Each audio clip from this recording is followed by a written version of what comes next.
অনেক সময় এমন হতো না খাওয়ার দরুন খোদাই ছটফট করতো, অন্য সাথীরা মনে করতো হয়তো মির্গি রোগ হয়েছে, তাকে আরো বাড়াতো,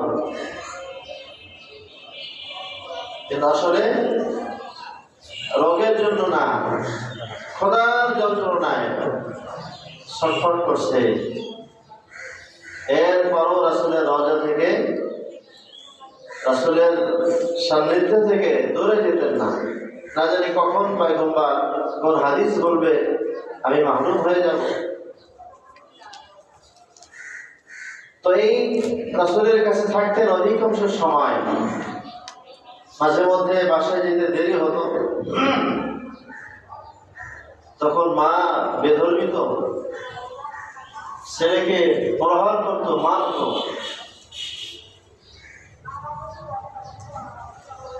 অনেক সময় এরকম হতো, তো সন্তান মার খাচ্ছে, অনেক দিন ধরে মারে, অনেক দিন প্রহার করে।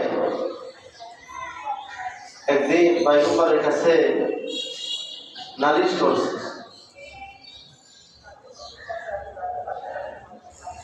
রাসূল আকরাম সাল্লাল্লাহু আলাইহি ওয়াসাল্লামের কাছে আবু হুরায়রা বলেন, ওগো পয়গম্বর, আমি মুসলমান, কিন্তু আমার মা বেধর্মী। আমার মা প্রত্যেকদিন আমাকে বাসায় যেতে দেরি হলে প্রহার করে, আমাকে মারে। কয়েকবার রাসূলকে শোনানো হলো, নালিশ করা হলো।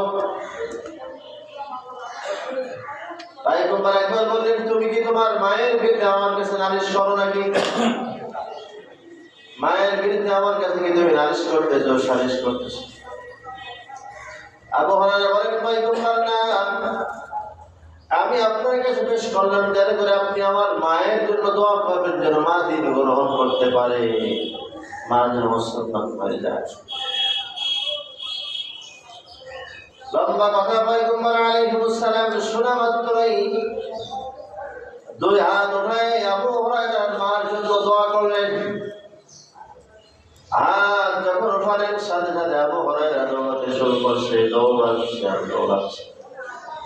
অন্য সাথে বলে, আবু হুরায়রা দাঁড়াও, তোমার মায়ের জন্য পয়গম্বর দোয়া করে, তুমি যাবে না? আবু হুরায়রা বলেন, আমি এখানে থাকবো না, আমি দৌড়াচ্ছি আমার ঘরে, আমার বাড়িতে। কারণ আমি বাড়িতে যাওয়ার আগে আমার পয়গম্বরের দোয়া আমার বাড়ি পৌঁছায় যাবে। আমি বাড়ি যাওয়ার আগে আমার পয়গম্বরের দোয়া